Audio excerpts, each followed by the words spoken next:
보십니다. 하나님의 말씀은 사도행전입니다. 사도행전 20장 13절부터 21절까지의 말씀입니다.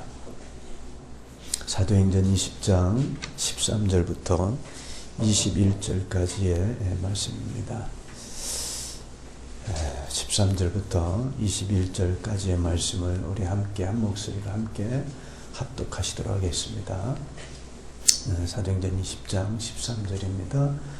우리는 앞서 배를 타고 아소에 가서 바울을 태우려고 그리로 가니 이는 바울이 걸어서 가고자 하여 그렇게 정하여 준 것이라. 바울이 아소에서 우리를 만나니 우리가 배에 태우고 미둘레네로 가서 거기서 떠나 이튿날 기호 앞에 오고 그 이튿날 사모에 이르고 또 그 다음날 밀레도에 이르니라. 바울이 아시아에서 지체하지 아니하기 위하여 배를 지나 배 타고 가기로 작정하였으니 이는 될 수 있는 대로 오순절 안에 예루살렘에 이르려고 급히 가미러라.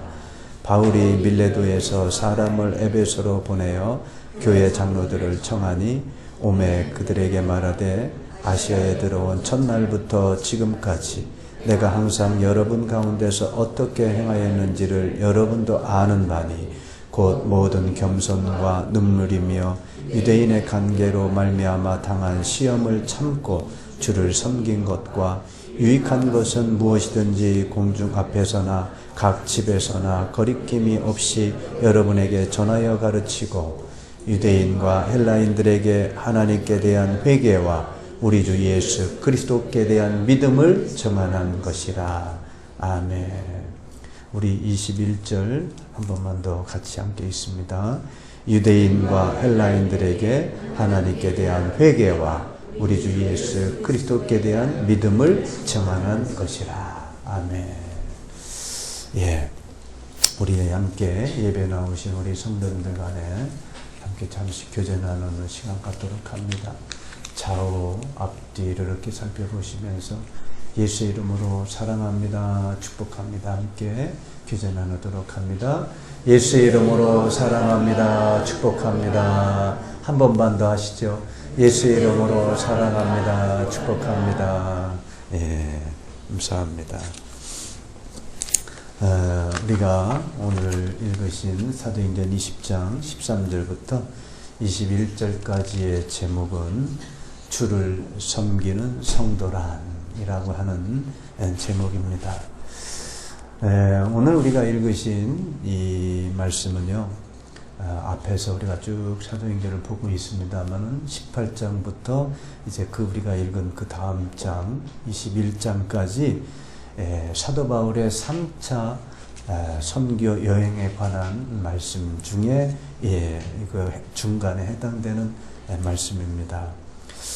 지난 시간에 우리는 그런 말씀을 봤지요.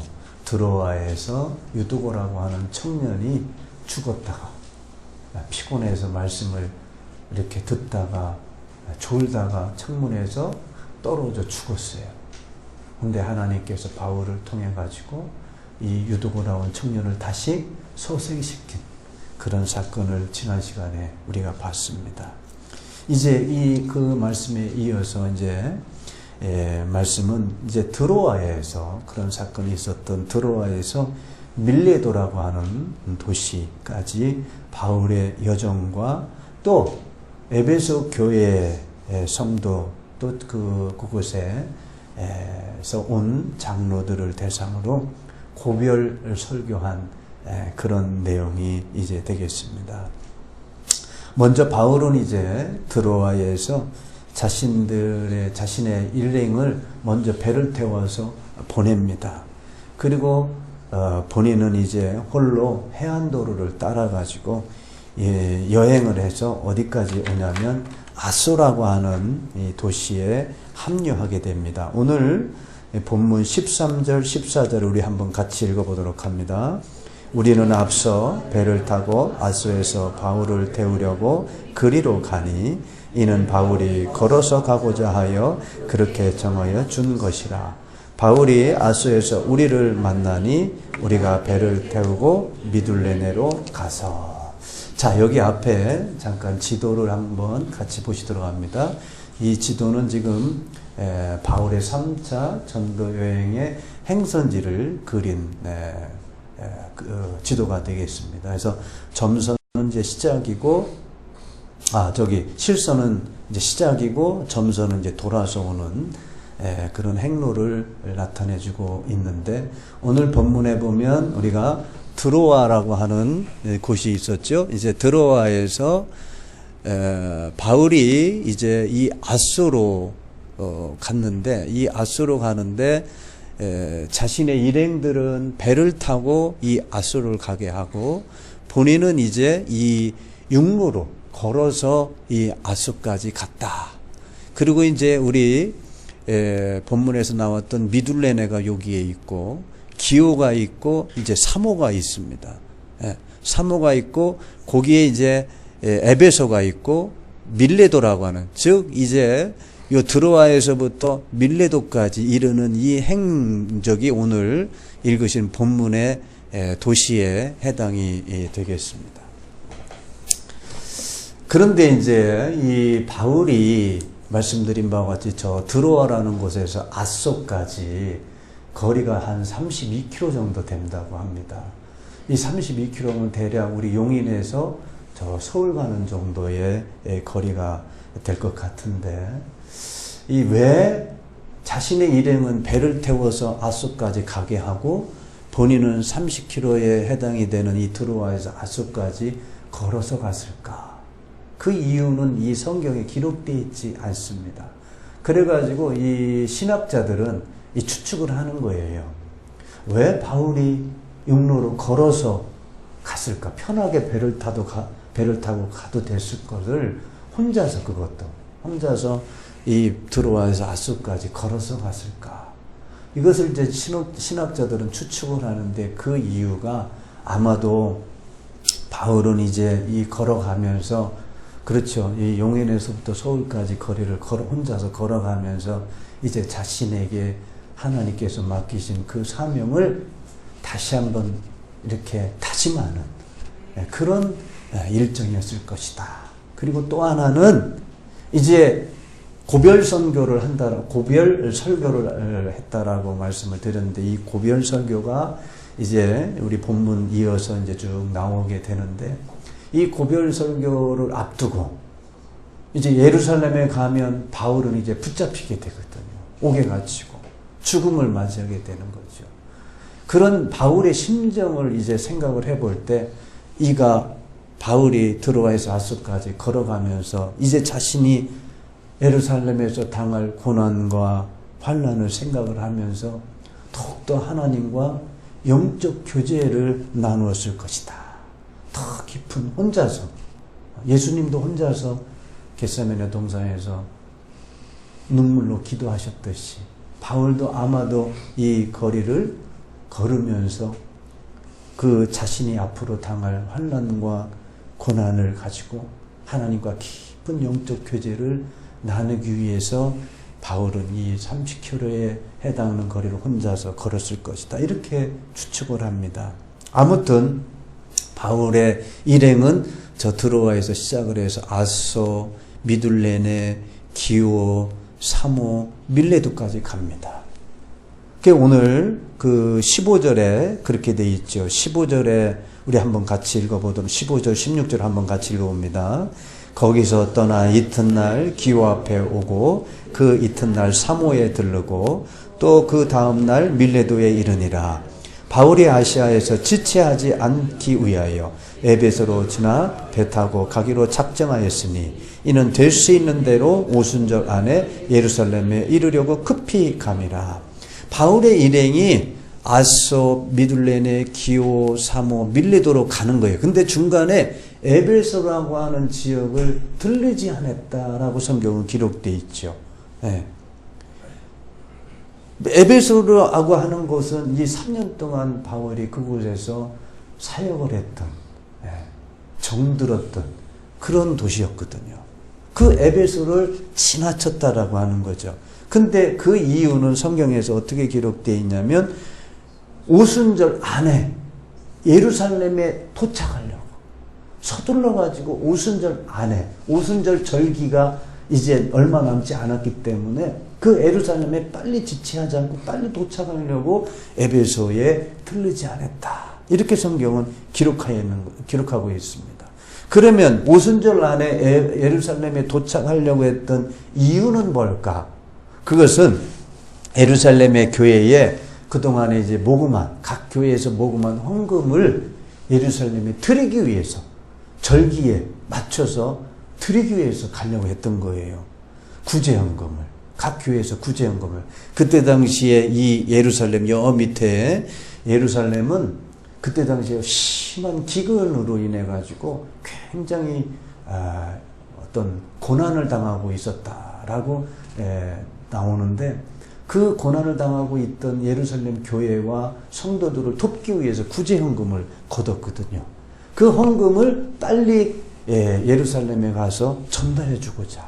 그리고 이방 교회로부터 거둔 그 구제헌금을 오순절 절기를 이용을 하면, 오순절 절기 되면 유대인들이 다 모이는 자리잖아요. 그리스도인들이 모인 그 자리에 내가 이제 3체 전도여행을 이렇게 다녀오니까 이방인들에 대한 선교, 전도가 굉장히 중요합니다. 그리고 실제로 또 많은 사람들이 믿는 역사가 나타났습니다. 이 선교 보고를 하려고 그랬던 거예요. 그래서 이방 선교가 반드시 필요합니다. 누구에게? 예루살렘 교회에 있는 많은 지도자와 교회 지도자와 성도들에게. 네. 그래서 이 오순절 절기에 이르기 전에 빨리 가려고 그렇게 서둘렀던 것이죠. 근데 이미 서둘렀다고 하는 것은 이미 이 바울과 그 일행이 많은 일정을 이미 소비를 했어요. 그 성경에 이렇게 보면 무교절 이후로부터 이제 시간을 많이 소요했는데 오늘 읽지는 않았습니다만 앞에 20장 6절에 보면 우리는 무교절 후에 빌립보에서 배로 떠나 닷새 만에 드로아에 있는 그들에게 가서 1회를 머무니라. 즉 빌립보에서 드로아까지 5일을 소비를 했어요. 그리고 또 드로아에서 지금 7일 동안 머물렀다라고 6절에 기록되어 있죠. 11일을 지금 지났고 이제 오늘 본문 13절부터 15절까지의 이 날짜를 보면 4일 정도 됩니다. 그러니까 지금 여기에서 말씀드리는 것은 며칠을 지금 5일하고 드로아에서 5일, 빌립보에서 드로아까지 5일, 그리고 드로아에서 7일 머무니까 12일. 즉 오늘 본문 13절에서 15절까지의 4일. 그러니까 모두 며칠이죠? 16일. 네. 16일을 지금 이 무교절 이후에 중간에서 다 소비한 거예요. 그러다 보니까 이게 빨리 서두르지 않으면 오순절 절기 전에 도착할 수 없겠다 해가지고 급히 서둘렀다라고 하는 거예요. 자, 그래서 이제 서두르고는 시간이 좀 촉박하니까 에베소는 못 들렸어요. 에베소 들려서 하려고 했더니 시간이 많이 지체될 것 같고, 그래서 이 에베소의 장로들을 불러 모은 겁니다. 초청한 거예요. 사람을 보내가지고 에베소에 있는 장로들을 불러와라. 그래서 에베소 장로들에게 이제 고별 설교를 하려고 사람들을 초청한 겁니다. 그 말씀이 이제 나오는데, 이 아마도 에베소의 그 장로들을 초청한 사람들은 어떠한 사람일까라고 하는 것은 이제 사도행전 19장 앞에서 우리가 봤던 말씀인데, 그들이 어떤 사람이었을까라고 하는 성경의 말씀인데 한번 같이 사도행전 19장 1절부터 7절까지 말씀인데 한번 같이 읽어봅니다. 아볼로가 고린도에 있는 동안에 바울은 소아시아의 북부 지방을 지나 에베소에 이르렀다. 거기에서 그는 몇몇 제자를 만나서 여러분이 믿을 때에 성령을 받았습니까? 하고 물으니 그들이 우리는 성령이 있다는 말을 듣지도 못하였습니다 하고 대답하였다. 바울이 다시 그러면 여러분은 어떤 세례를 받았습니까? 하고 물었다. 그들이 요한의 세례를 받았습니다 하고 대답하니 바울이 말하였다. 요한은 백성들에게 자기 뒤에 오시는 분 곧 예수를 믿으라고 말하면서 회개의 세례를 베풀었습니다. 이 말을 듣고 그들은 주 예수의 이름으로 세례를 받았다. 그리고 요한의 머리 위에 손을 얹으니 성령이 그들에게 내리셨다. 그래서 그들은 방언으로 말하고 예언을 하였는데 모두 12사람쯤 되었다. 즉 에베소에서 요한의 세례밖에 못했던 성도들에게 바울이 이제 안수하고 세례를 베풀면서 그들에게 성령이 임했어요. 성령이 임한 성도 수가 한 12사람쯤 되었다. 그래서 이들을 초청한 거예요. 어디로? 지금 이곳 아소에. 그래서 이제 이들 앞에 고별 설교를 하는 말씀이 오늘 이제 시작하는 말씀으로부터 시작이 됩니다. 자, 근데 이 고별 설교가 세 단락으로 나눠집니다. 세 단락은 첫 번째 단락은요, 18절부터 21절까지 가 나오는데, 이 18절부터 21절까지 말씀은 바울이 자신이 행한 에베소의 사역을 회상하는 거예요. 에베소의 사역이 어떠했는지를 회상을 하고, 두 번째 단락은 22절부터 25절까지인데 이제 바울 자신의 장례를 이제 예견하는 거죠. 그리고 작별을 안 하는 거예요. 그리고 마지막 단락은 이제 26절부터 35절까지인데 이제 에베소 교회의 장례를 예견하면서 장로들에게 권면과 당부의 말을 남기는 내용으로 이렇게 세 단락으로 구성이 된 겁니다. 자, 그래서 이제 이 바울은 이 세 단락 중에서 첫 번째 단락, 고별 설교 중에서 첫 번째 단락에 해당되는 말씀을 통해서 오늘 사는 저와 여러분에게 어떠한 영적 교훈을 주고 있는지를 함께 살펴보고자 합니다. 첫 번째, 주를 섬기는 성도는 변함이 없어야 합니다.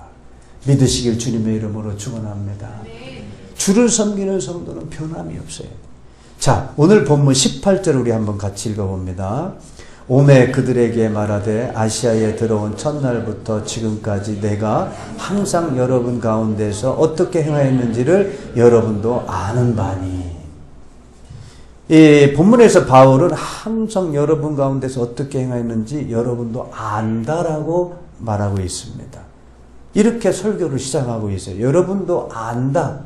이것은 이 헬라어로 어떤 말에 해당이 되냐면 휘메이스 에피스타스테라고 하는 이 헬라어에 해당이 되는 단어인데요. 이거는 머리로 이해해서 아는 지식이 아니라 체험으로, 경험으로 체득한 지식을 말합니다. 네. 여러분도 안다라는, 즉 에베소에서 3년 동안 바울이 행한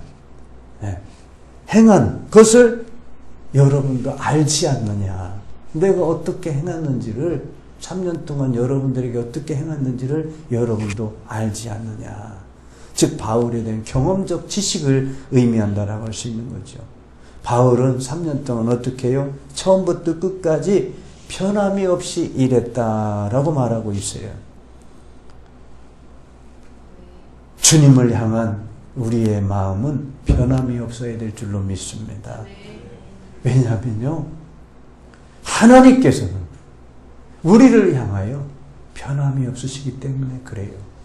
하나님께서는 우리를 향하여 지키시고 보호하시는 데에 하나님께서는 변함이 없으시다라고 신명기 11장 12절에 말씀하고 있는데, 이 말씀을 한번 같이 읽어봅니다. 주 너희의 하나님이 몸소 돌보시는 땅이고 주 너희의 하나님의 눈길이 해마다 정초부터 섣달 금음날까지 늘 보살펴 주시는 땅이다. 하나님께서는요, 정초부터 섣달 금음날까지, 즉 새해 첫날부터 12월 마지막 날까지 우리를 어떻게 하고 계신 분이시다고요? 보살펴 주시는 분이세요. 변함이 없으신 하나님이십니다.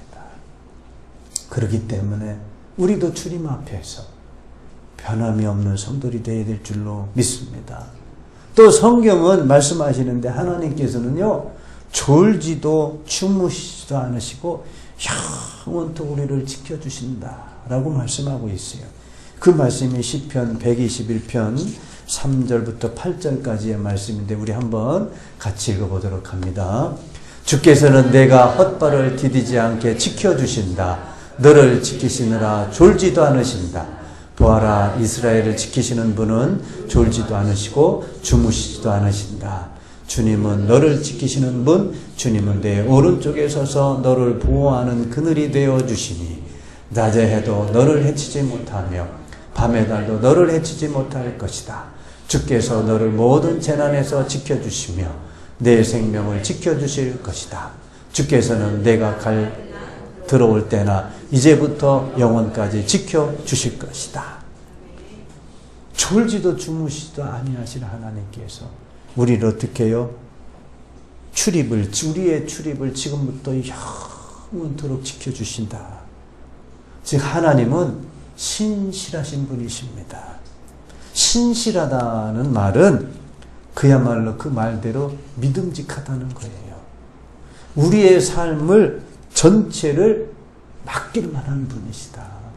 신실하신 분이라는 뜻이 그 말이에요. 우리의 삶 전체를 맡길 만한 분이 하나님이시다. 왜?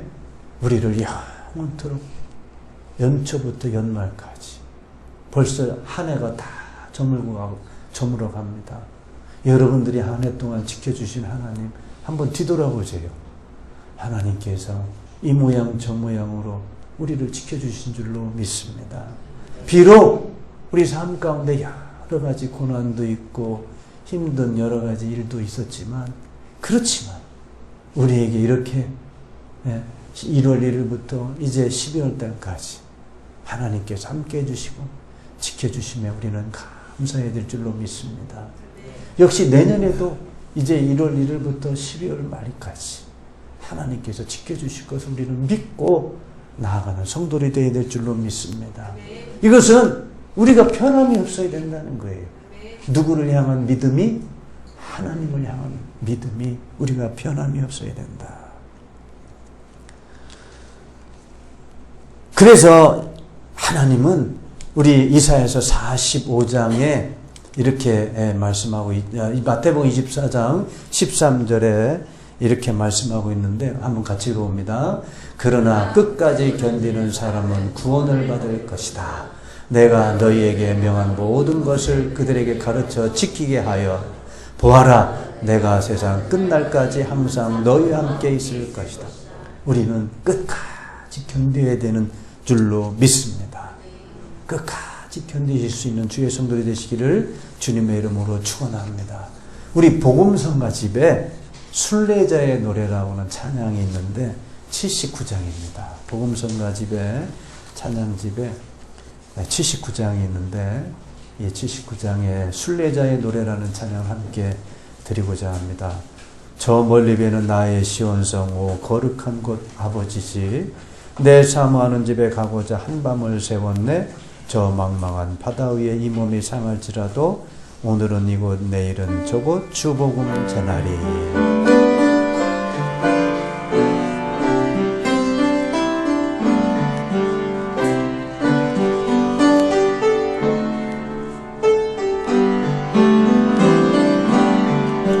저 멀리 배는 나의 시온성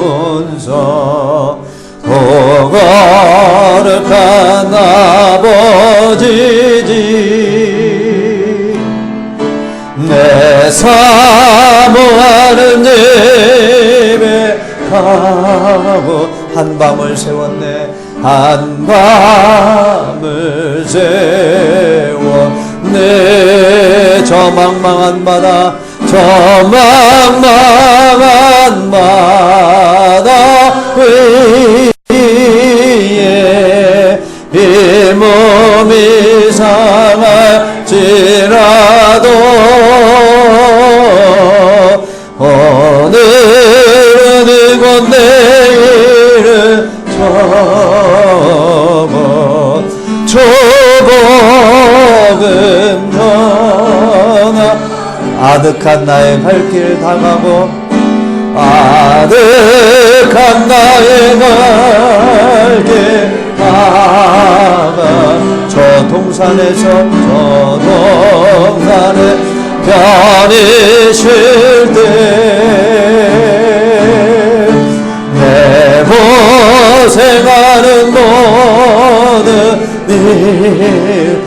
주께서 아시리 주께서 아시리 빈들이나 사막에서 빈들이나 사막에서 이 몸이 굶을지라도 내 주 예수 날 사랑하사 날 지켜주시리.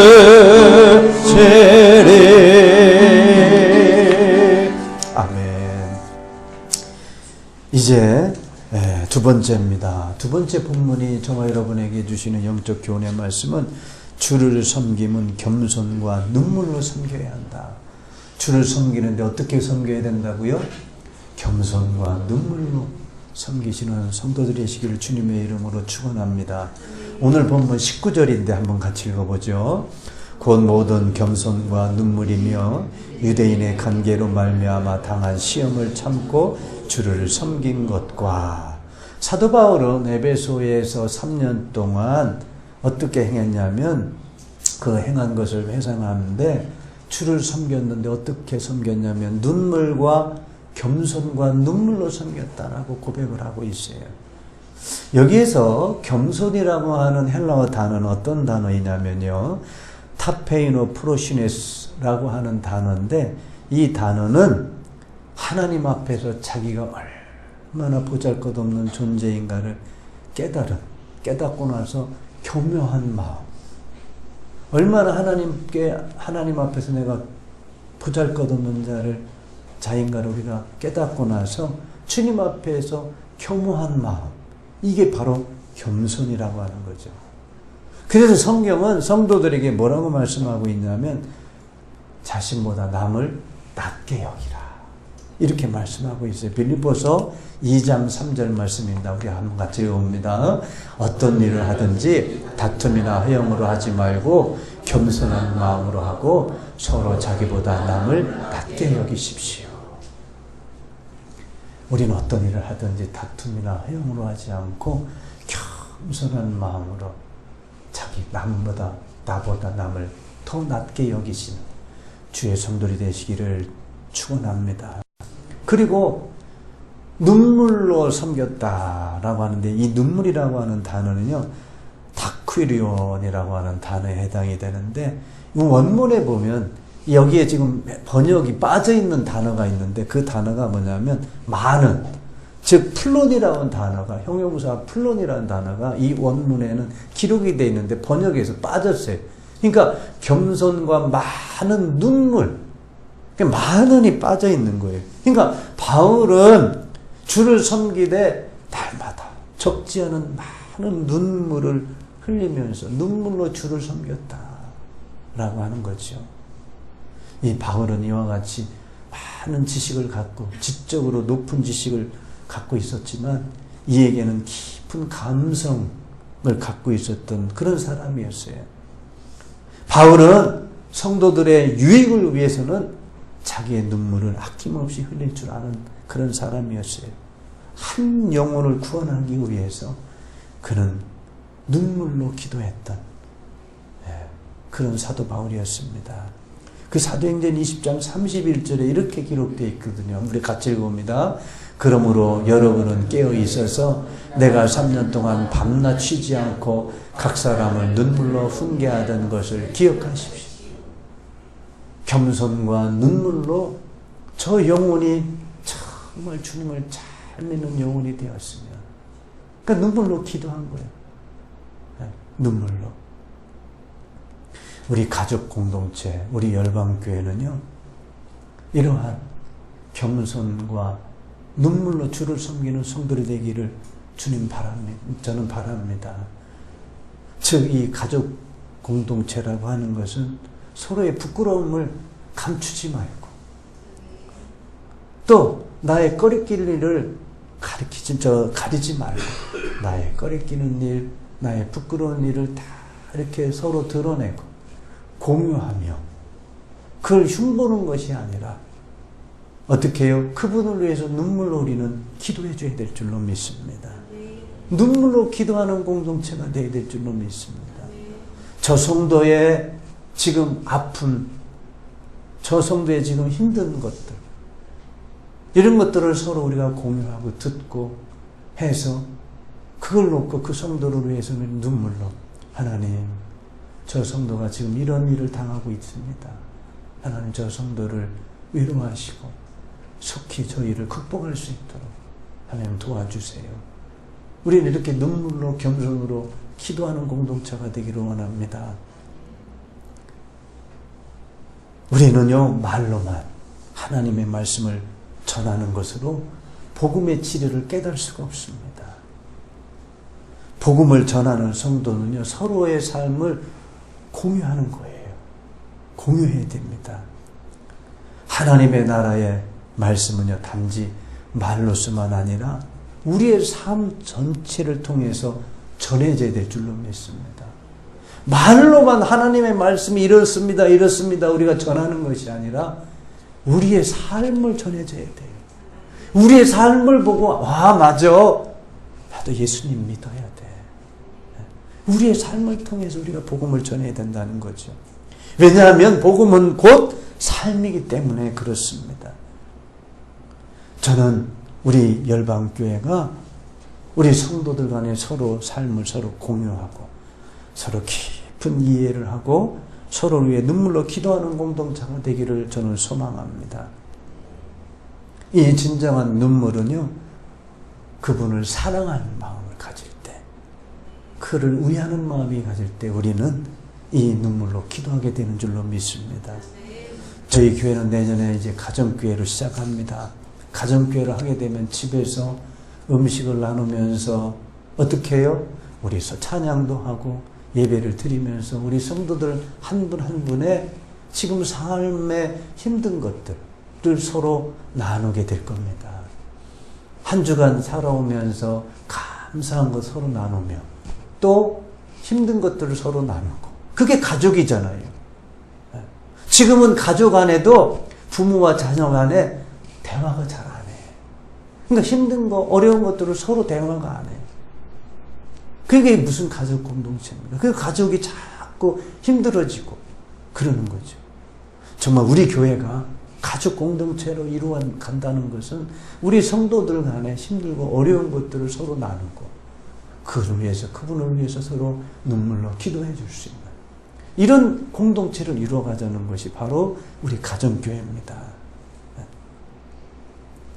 하나님의 말씀과 우리의 삶을 일치시키자는 거예요. 말로만, 성도로서 말로만 예수 믿으세요 이게 아니고 우리 삶을 통해서, 그저 말 안 해도 저 성도가, 우리 성도를 위해서 제가 눈물로 기도하면 그 성도만 보면 어떨까요? 사랑하는 마음이 생기는 줄로 믿습니다. 우리 성도들을 위해서 한 분 한 분을 기도하면서 눈물이 나올 때는 그 성도들을 보면, 그 성도를 보면 제 마음이, 사랑하는 마음이 막 생겨요. 우리는 바로 이러한 공동체를 이루어가야 되는 줄로 믿습니다. 이것이 하나님이 기뻐하시는 공동체예요.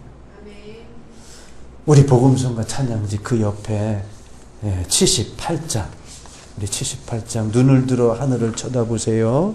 이 찬양으로 한번 같이 찬양을 또 한 장 드리도록 하겠습니다.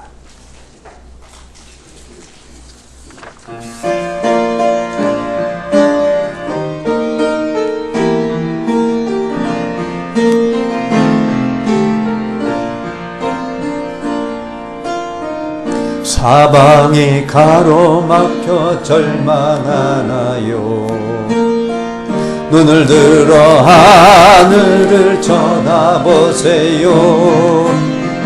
당신을 사랑하는 하나님께서 해결해 주실 거예요. 아멘 아멘.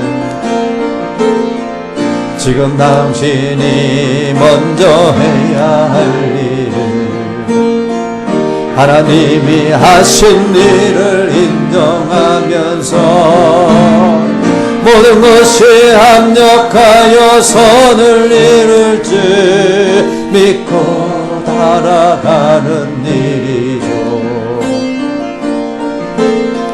아무것도 염려하지 말고 오직 모든 일에 기도와 간구로 너희 구할 것을 감사함으로 하나님께 아뢰라. 당신의 말씀을 믿는다면 모든 걸 하나님 맡기세요. 눈을 들어 하늘을 쳐다보세요. 그리고 기도하세요. 끝없는 고난으로 울고 있나요? 눈을 들어 주님을 바라보세요. 당신을 창조하신 하나님께서 해결해 주실 거예요. 아멘 아멘. 지금 당신이 먼저 해야 할 일을 하나님이 하실 일을 신뢰하면서 모든 것이 합력하여 선을 이룰 줄 믿고 순종하는 일이 내가 물 가운데 지날 때에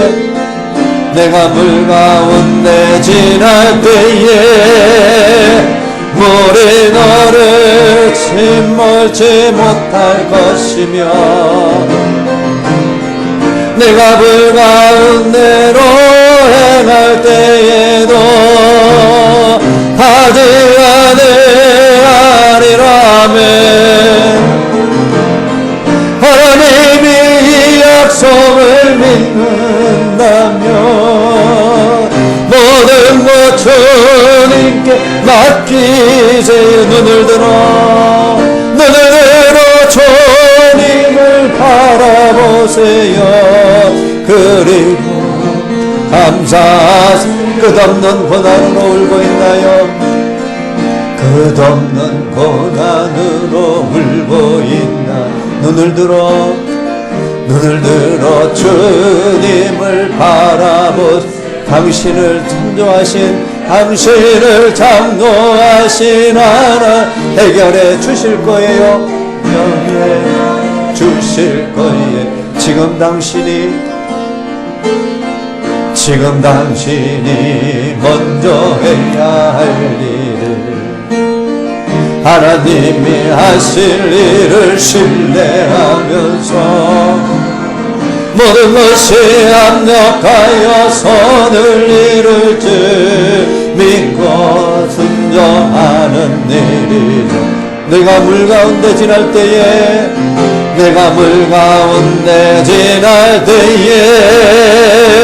물이 너를 침몰치 못할 것이며 내가 물 가운데로 행할 때에도 하지 아니하리라. 하나님이 약속을 믿는다면 모든 것 주님께 맡기세요. 눈을 들어 주님을 바라보세요. 그리고 감사하세요. 내가 불 가운데 행할 때에도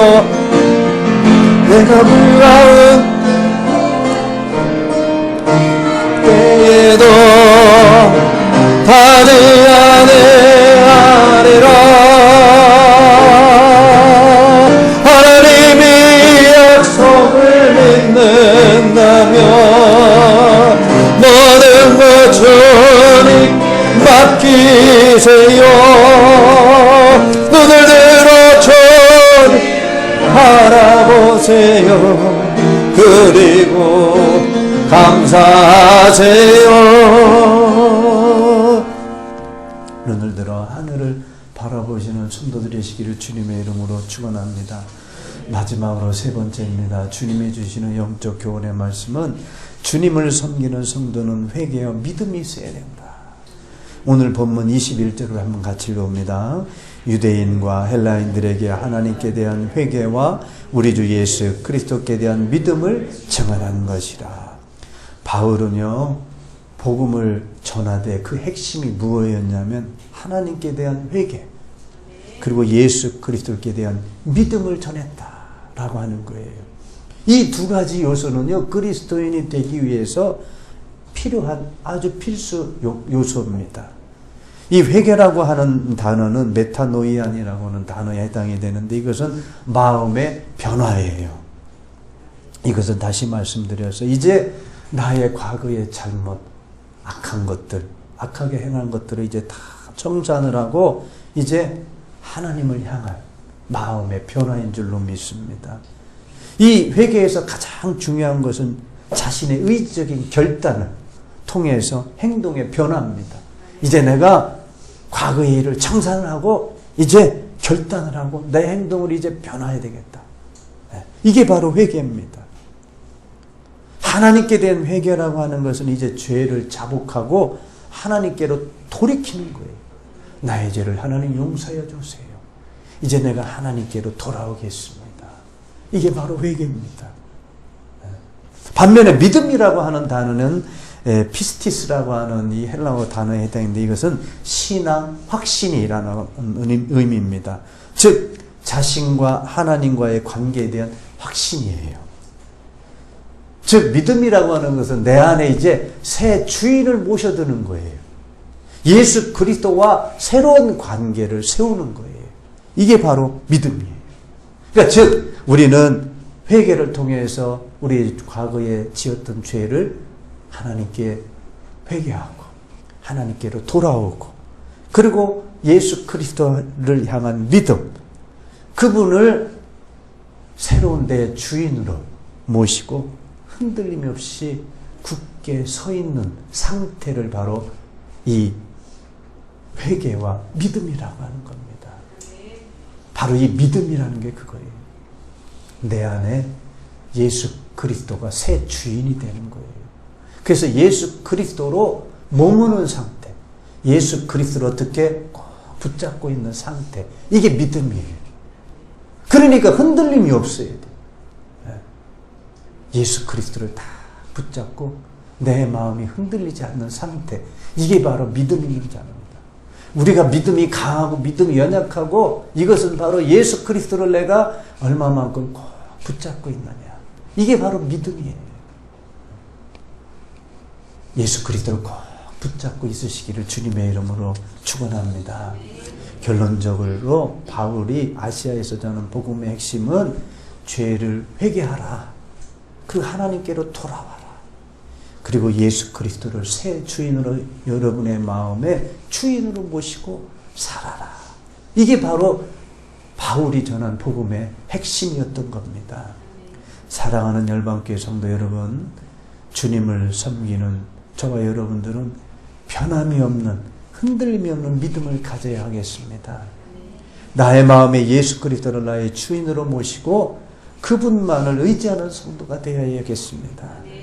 저 여러분들은 예수 그리스도 안에서 가족 공동체를 이루며 서로를 이해하고 서로를 위해 눈물로 기도해주고 사랑으로 끝까지 인내할 수 있는, 언제까지요?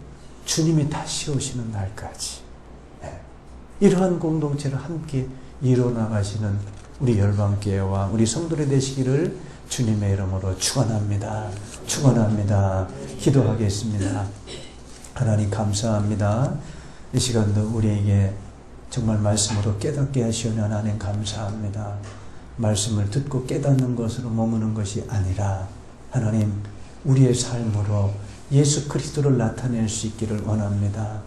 우리 마음에 하나님 예수 그리스도를 모시고 정말 그 마음이 이렇게 변치 않고 흔들림이 없는 믿음을 갖는 성도들이 다 될 수 있도록 축복하여 주옵소서. 하나님 우리 열방교회가 이제 가정교회로 전환하며 변화되기를 원합니다. 바로 예수님의 삶을 따라가는 본받는 주의 성도들이 되기를 원합니다. 우리의 삶 가운데를 삶을 통해서 예수 그리스도를 나타낼 수 있는 주님의 교회와 성도들이 될 수 있도록 축복하여 주세요.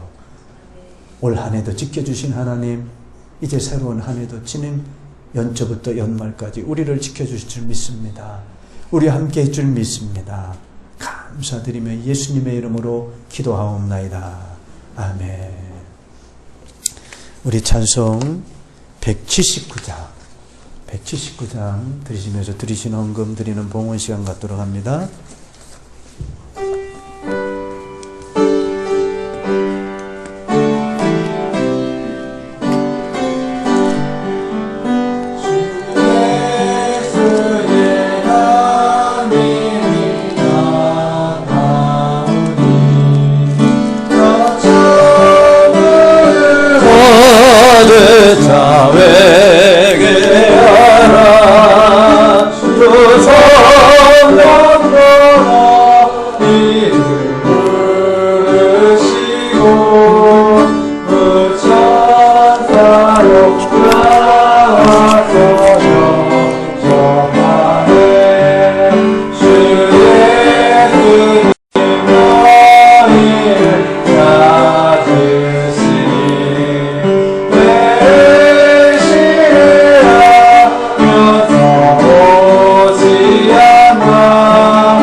기도하겠습니다.